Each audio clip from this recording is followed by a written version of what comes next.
안녕하세요. 미국 유학고수TV 시청자 여러분들 안녕하세요. 유학고수입니다. 자, 오늘 영상을 만들어 보는 이유는요. 제가 여러분들한테 제 경험을 좀 나눠드리고 싶은 게 있어서 이렇게 영상을 만들어 보게 됐습니다. 요즘 경기가 많이 어렵다고 뉴스에 많이 나와요. 제가 한국 뉴스를 이제 미국에 살고 있지만 요즘 인터넷이 발달해서 한국 뉴스를 제가 가끔씩 챙겨보거든요. 근데 보면 한국에 요즘 젊은이들 취업이 너무 안 된다고 이렇게 나오죠. 그리고 미국 뉴스를 봐도 요즘 미국 경기가 많이 침체됐다고 그런 얘기가 많이 들려와요.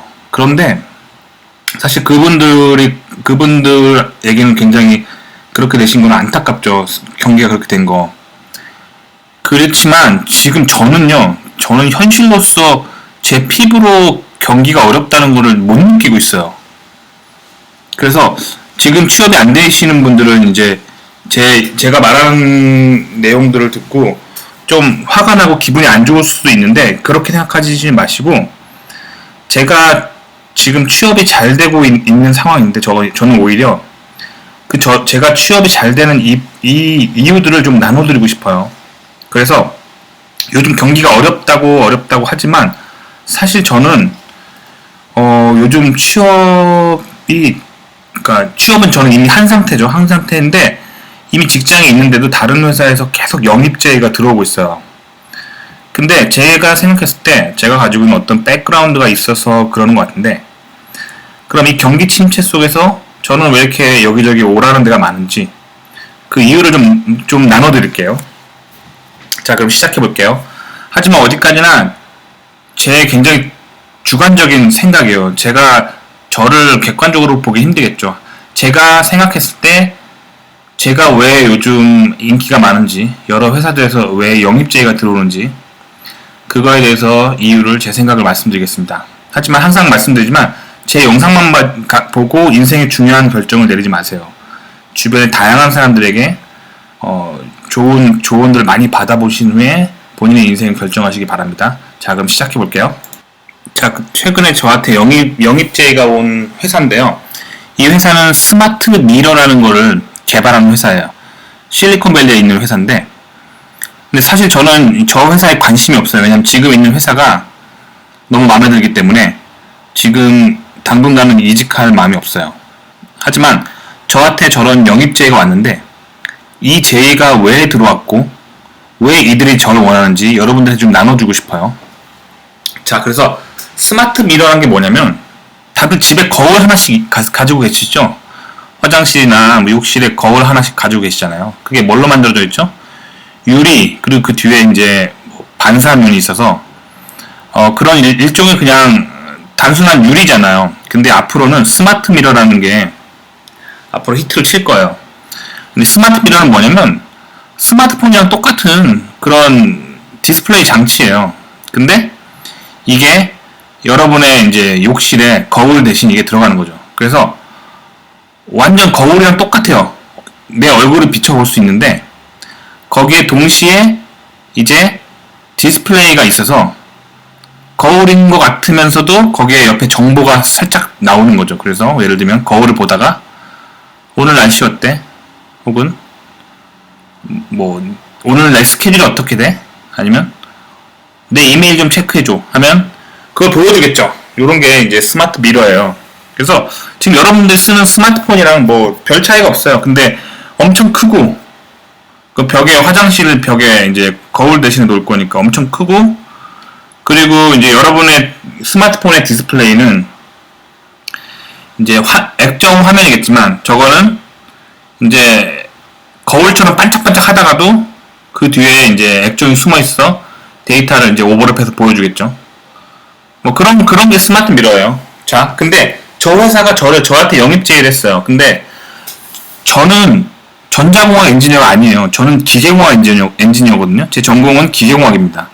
근데 저런 전자제품 만드는 회사가 왜 나한테 관심이 있을까요? 자, 그거 알려드릴게요. 저는 기계공학 전공인데, 즉 뭔가 이제 제품을 생산하는 그런 거에 포커스된 전공이란 말이에요. 회로를 막 이렇게 설계하는 사람이 아니에요. 근데 저 회사에서 저한테 Reliability Engineer라고 하는 포지션을 제의를 해왔어요. 저 회사가 제가 뭐 하는 사람인지 아주 잘 알고 있어요. 그럼에도 불구하고 이제 기계공학 전공한 저를 영입하려고 하고 Reliability Engineer라는 포지션을 제공하고 있어요. 제공하려고 해요. 근데 저는 이제 관심 없죠. 근데 제 전공을 말씀드리면 정확하게 저는 대학원에서 뭘 했냐면 기계공학과 안에서 시뮬레이션을 전공했어요. 그러니까 기계 시뮬레이션을 전공했어요. 그러니까 기계 장치를 만들기 전에 컴퓨터 시뮬레이션으로 그게 잘 되는지 확인해보는 그런 어떤 제품 만들기 전에 해석해보는 그런 연구죠. 그런 걸 했었어요. 자, 그래서 제가 이제 구글 검색을 해봤어요. 그래가지고 저런 스마트 미러라는 게 어떤 구조로 되어 있는지 간단하게 좀 보여드릴게요. 참고로 지금 화면에 보여드리는 거는 절대 어느 회사의 기밀이 아니에요. 그냥 여러분들이 구글 검색하면 다 나오는 아주 뻔한 정보들이에요. 자, 근데 설명을 위해서 제가 그림을 그려봤어요. 자, 그렇게 저 스마트 미러는 크게 3개의 층으로 이루어졌어요. 거울 같은 건데. 자, 첫 번째 층은 디스플레이죠. 근데 저 디스플레이가 아주 중요할 것 같잖아요. 근데 저 회사는 디스플레이를 전혀 중요하게 생각하지 않아요. 저 회사는 저 디스플레이를 그냥 외국에 어디 그냥 싼 디스플레이 싸게 파는 데서 그냥 사오면 장땡이라고 생각해요. 그래서 디스플레이를 실제로 개발하지 않아요. 그럼 저 회사는 뭘 개발하냐면 저 빨간색으로 지금 제가 표시한 부분, 저 스마트 미러를 구동하는 중앙 처리 장치, 이거 설계를 전문으로 하는 회사예요. 그리고 이제 일종의 컴퓨터니까 메모리가 들어가겠죠. 근데 저 회사는 메모리에도 전혀 관심이 없어요. 메모리는 그냥 외국에 싸게 메모리 파는 데서 그냥 사오면 그만이라고 생각해요. 자, 그럼 맨 아래층에 배터리나 전원 공급 장치가 있죠. 저 회사는 배터리나 전원 공급 장치 만드는 거에 전혀 관심이 없어요. 마찬가지로 배터리나 전원 공급 장치는 외국에서 싸게 파는 데서 그냥 사오면 된다고 생각해요. 저 회사가 관심 있는 거는 오로지 하나예요. 바로 중앙 처리 장치죠. 스마트하게 가동하기 위한 두뇌. 그거만 관심이 있어요. 나머지는 전부 그냥 외국에서 싸게 파는 데서 사오면 된다고 생각하는 그런 마인드를 가지고 있어요. 자, 그럼 저 스마트 미러 장치의 중앙 처리 장치, 즉 두뇌에 대해서 얘기해 볼게요. 그럼 저 회사는 저 중앙 처리 장치 두뇌를 생산할까요? 그렇지 않아요. 저 회사는 공장이 없어요. 저 회사는 제가 주소를 검색해 보니까 저 회사 주소를 쳐보니까 구글 스트리트 뷰에 저 회사 건물 사진이 있더라고요. 딱 봐도 공장이 없는 회사예요. 그냥 보험회사처럼 증권회사처럼 공장이 없이 그냥 오피스만 있는 건물이에요. 즉 공장이 없이 설계만 전문적으로 하는 회사란 얘기예요. 저 회사에서 뭘 하냐면 저 중앙처리 장치 설계만 해요. 그러니까 노트북은 갖다 놓고 저 중앙처리 장치 레이아웃, 즉 그 두뇌의 구조만 설계를 하는 거죠. 그렇게 한 다음에 외국에 컴퓨터 칩을 싸게 만들어줄 수 있는 회사를 찾아서 거기다 그냥 이메일로 그 설계도를 넘겨준 다음에 만들어주세요 하는 거예요. 즉 저 회사는 결국에는 중앙처리 장치를 설계를 하는 팹리스 회사인 거예요. 나머지는 전부 외국에서 사오는 거예요. 심지어 조립까지 미국에서 안 해요. 자, 그럼 저 회사에서 저를 왜 필요로 하냐? 자, 보세요. 디스플레이 어디 동양의 어디 싼 회사에서 사오겠죠. 메모리 동양의 어디 싼 회사에서 사오겠죠. 배터리 동양의 어디 싸게 파는 데 사오겠죠. 전원 공급 장치 동양의 어느 싼 회사에서 사오겠죠. 중앙 처리 장치 동양의 어느 싼 회사에 주문을 의뢰해서 가져오겠죠. 그래서 최종적으로 저 모든 것들을 동양에 있는 어떤 조립할 수 있는 회사에 전부 배송을 하겠죠. 그리고 거기서 조립하라고 하겠죠. 그럼 미국에서는 뭘 할까요? 바로 중앙 처리 장치 설계 그리고 전체 조립 시스템의 설계도 요 두 개만 만드는 거예요. 자, 중앙 처리 장치의 설계는 제가 못하죠. 저거는 전자공학과 나오신 분들이 하는 거예요.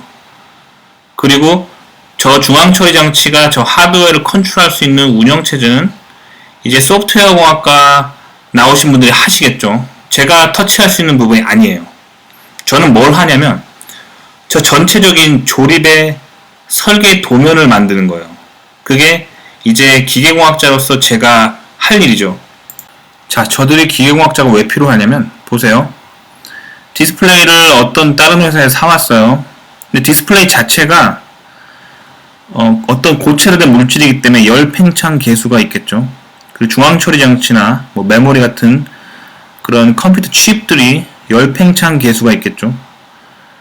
그리고 배터리, 전원 공급 장치 저 부분도 저 나름대로의 열 팽창 계수가 있겠죠. 근데 전자제품은 숙명적으로 껐다 켰다 할 때 열이 발생할 수밖에 없어요. 그래서 저 열에 의해서 열 팽창 계수의 차이로 인해서 저 기계 시스템이 우리 눈에는 잘 보이지 않지만 미세하게 뒤틀리는 거예요. 기계적인 스트레스를 받아서. 그래서 결국 저게 reliability, 즉 신뢰도에 영향을 미칠 수 있어요. 무슨 말이냐면 열 팽창하면 조금 뒤틀리고 그 다음에 저 전원을 끄면 다시 차가워지니까 뒤틀린 게 원래대로 돌아가고 다시 또 사용하려고 전원을 켜면 열에 의해서 열 팽창 계수에 의해서 저게 약간 뒤틀리고 이런 식으로 한 5년 6년 쓰다 보면 이게 결국에는 어떤 거냐면 뒤틀렸다 돌아왔다 이걸 수천 번 하는 거예요. 그렇기 때문에 그거에 의해서 신뢰도가 매우 안 좋아지죠. 그렇기 때문에 저걸 전체적으로 열 팽창 계수를 분석해서 아주 신뢰성이 좋도록 열 팽창 계수가 잘 하모니를 이루도록 저 제품의 구조를 설계할 수 있는 엔지니어가 필요한 거예요. 그래서 저들이 저를 영입하려고 하는 거죠. 자, 그러면 이 회사는 자 실리콘밸리에 있어요. 근데 봐봐요. 공장이 없어요. 저 회사는 중앙 처리 장치를 설계할 수 있는 전자공학 엔지니어. 그 사람은 공장에서 일하지 않아요. 그 오피스에서 노트북 앞에 앉아서 중앙 처리 장치 구조만 설계합니다. 그리고 소프트웨어 공학자가 저 제품이 돌아가게 만드는 운영체제를 코딩을 하겠죠. 그도 역시 노트북 하나 들고 옆에 앉아 있겠죠.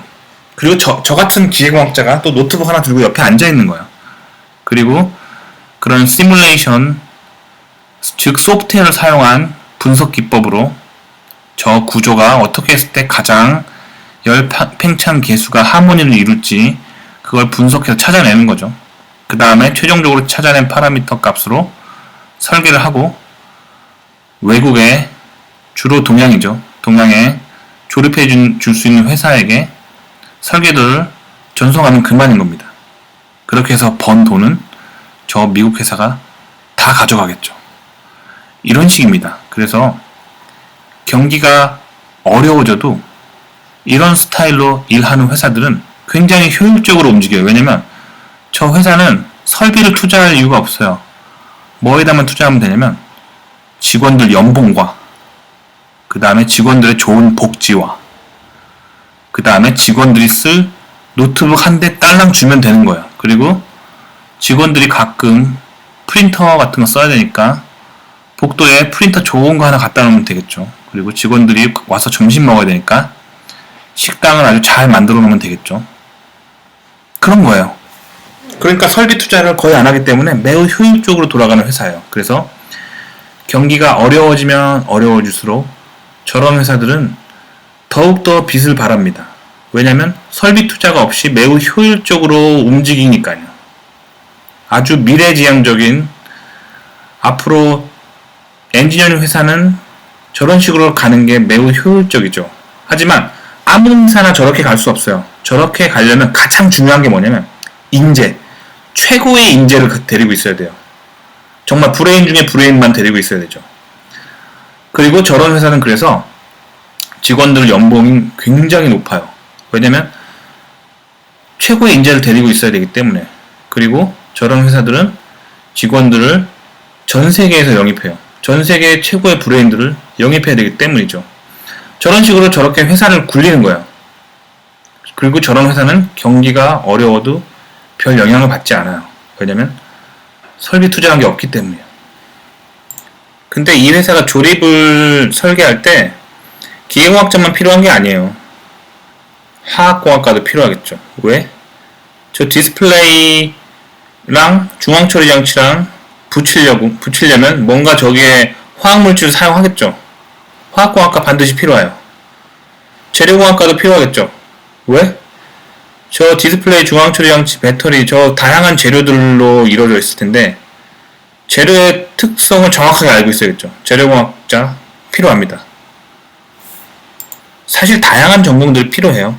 물리학과, 화학과 다 필요하죠.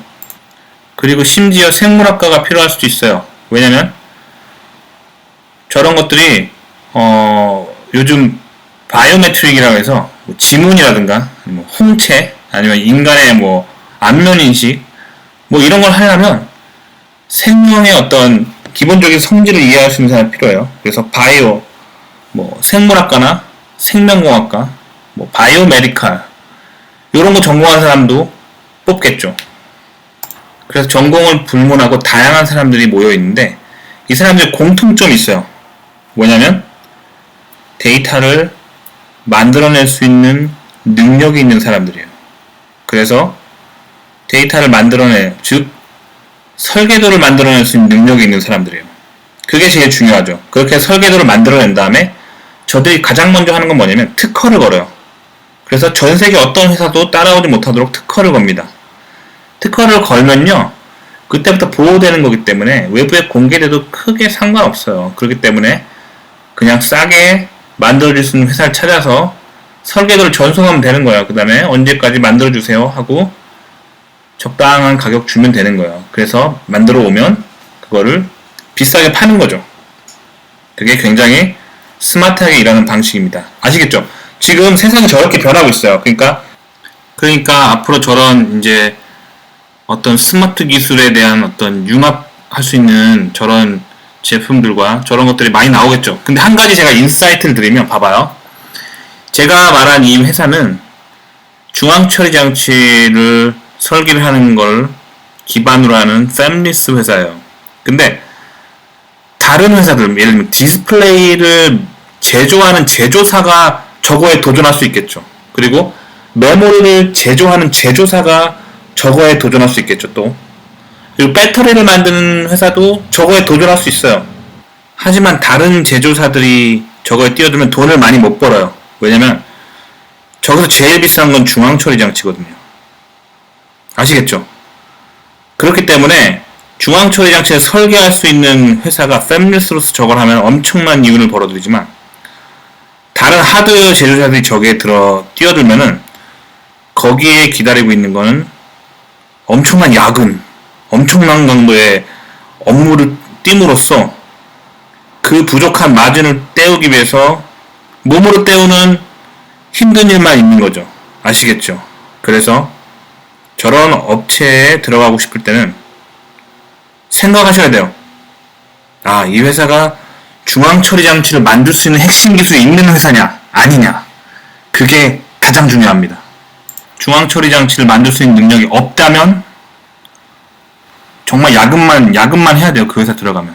근데 거꾸로 중앙처리 장치를 만들 수 있는 능력이 있다면 그 회사는 조건이 진짜 좋은 거예요. 연봉도 세고 출퇴근 시간도 아주 좋고 일도 조금 하고 쾌적하면서 휴가도 많고 그러면서 경력에도 매우 도움이 되고 그런 식으로 흘러간다고요.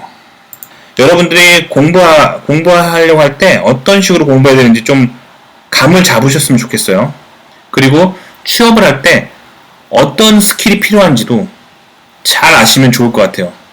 그래서 제가 이제 오늘 알려드린 이 내용을 가지고 본인이 공부하는 주제를 할 때 무엇을 해야 될지 한번 깊이 생각해 보시기 바랍니다. 어때요? 좀 도움이 되셨나요? 도움이 되셨길 바라고요. 좋아요, 구독 눌러주시고요. 다음 시간에 또 뵙겠습니다. 안녕히 계세요.